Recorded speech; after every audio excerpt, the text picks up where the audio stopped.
la chanson que j'ai écrite, moi, alors là, c'est marrant parce que c'est là qu'il le chante, la chanson. Ah oui? Oui. Et alors, tu vois, c'est le destin. Je voudrais pour toi une chanson jamais écrite. Je voudrais pour toi des mots d'amour sans pathétique. Mettre un tréma sur le verbe aimer.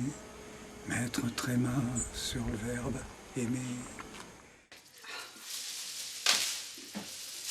Tu te souviens de la tante Adèle? Oh oui, car elle est morte, Adèle. Adèle m'a bien aimé.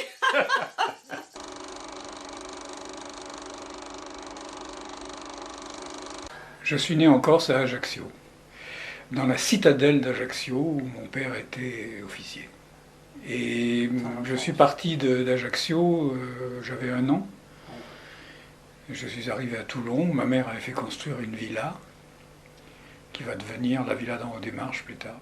Et Danielle Darieux, bon, c'était pour moi évident que c'était elle parce que, en plus, grâce à Didier Albert, mon assistant, j'ai obtenu la villa où j'étais enfant. Je pouvais y tourner dedans. Et j'ai donc proposé à Danielle. Bon, je l'ai rencontrée sur le set d'Une chambre en ville de Jacques Demy. Elle se souvenait vaguement de moi, mais pas exactement, parce que je l'avais quand même vue 3 fois avant. Aux démarches, le scénario. Description de l'image, dialogue ou commentaire, ambiance, effet, musique et préminutage. Je rentre dans la salle, j'étais heureux, quoi, et puis quelqu'un me tombe dessus, vraiment. M'attrape comme ça dans les bras et me dit « Vecchia, magnifico, magnifico, un capolavoro ». C'était Pasolini. On ne savait plus ce qui nous arrivait, tu vois, on n'était rien, et puis d'un seul coup, un des maîtres du cinéma italien, en tout cas un grand écrivain, un grand poète, nous dit c'est un chef-d'œuvre. Et il monte sur la salle pour faire le débat, et il dit je suis très ému, je vais avoir beaucoup de difficultés parce que je viens de voir le plus grand film du monde.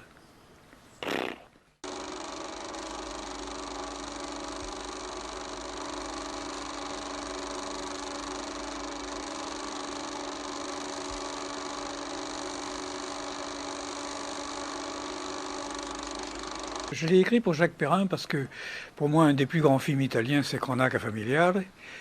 Et je l'avais trouvé formidable, ainsi que dans La fille con la valigia. Donc, je l'ai écrit pour lui. Et puis, je ne sais pas pourquoi, timidement, je n'ai pas osé le lui proposer. Je l'ai proposé à Alain Delon. Alain Delon a trouvé le script formidable. Mais il m'a dit, en ce moment, je suis un peu talonné par Jean-Paul Belmondo. C'est un ami, mais quand même...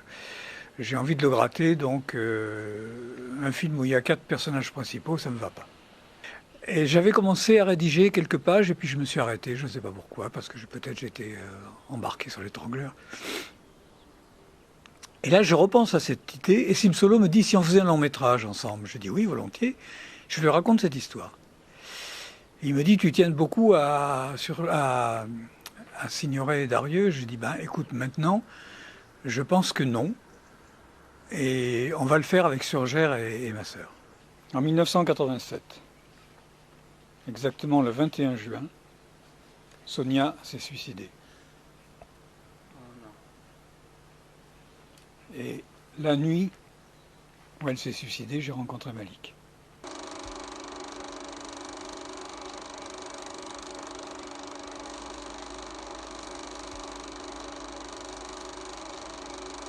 Ah ben, la guerre pour moi c'était de la fiction. Les premières choses que j'ai vécues de la guerre, et là c'était très violent, ça a été le sabordage de la flotte à Toulon. Parce que les bateaux c'était la fierté de Toulon. Donc on allait souvent à la rade, tu vois, voir les bateaux, les gros bateaux. Et on était très fiers de ça. Et le lendemain, les Allemands sont entrés dans Toulon.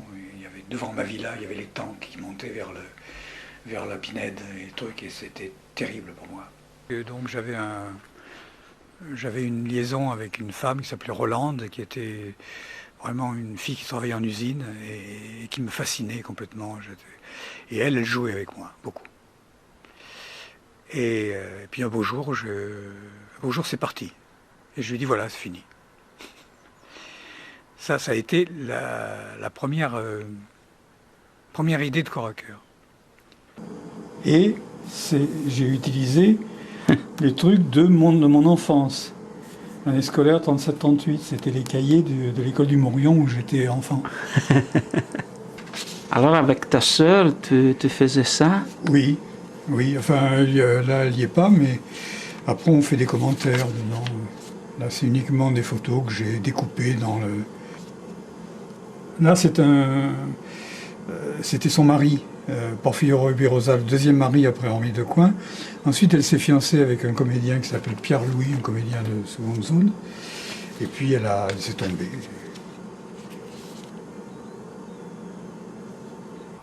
Il fallait y aller.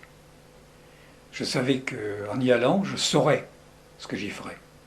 Tandis que si je n'y allais pas, je pouvais trouver des moyens, surtout avec mon frère qui était bien placé. Mais je me suis dit, si je n'y vais pas, quelqu'un va y aller à ma place.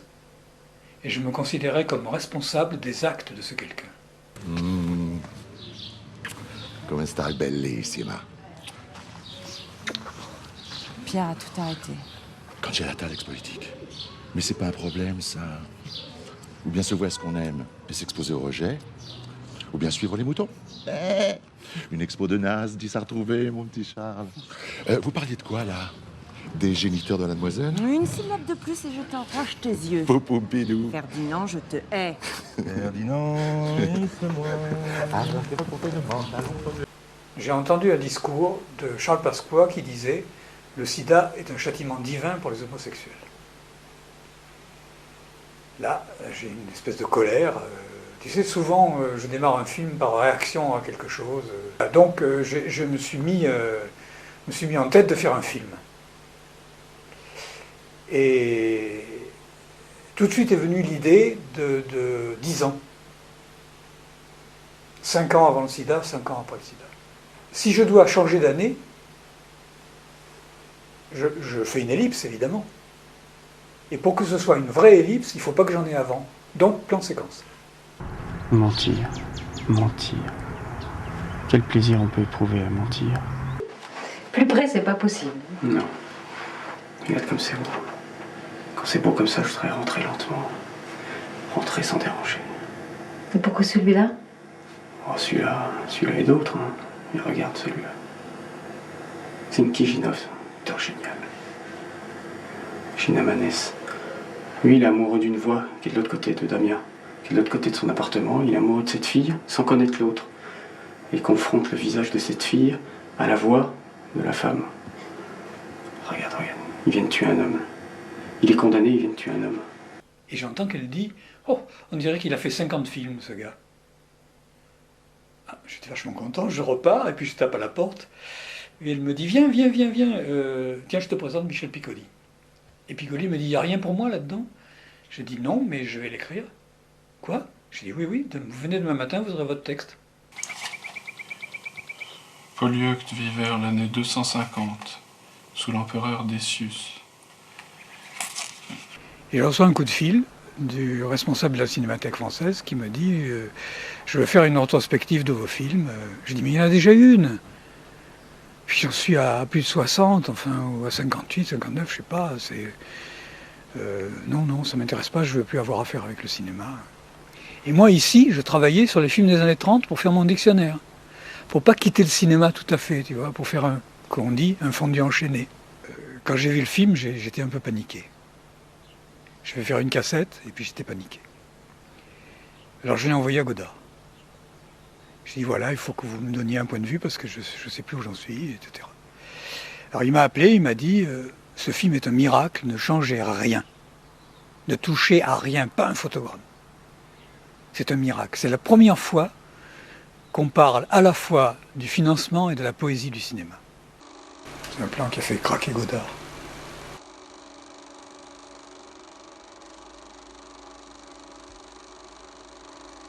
J'ai toujours écrit. À partir de l'âge de 13 ans, j'ai écrit. C'était extrêmement mauvais. C'était vraiment mauvais. Mais j'ai un imaginaire qui déborde tout le temps. Tu sais, ma tête, et il faut que je l'exprime parce que sinon je ne suis pas bien. Et Meyerling, c'est ça qui m'a déclenché le désir de faire du cinéma. Donc, si tu veux, retour au Meyerling, c'est très important. Voilà, c'est dommage, ce serait dommage de ne pas le faire.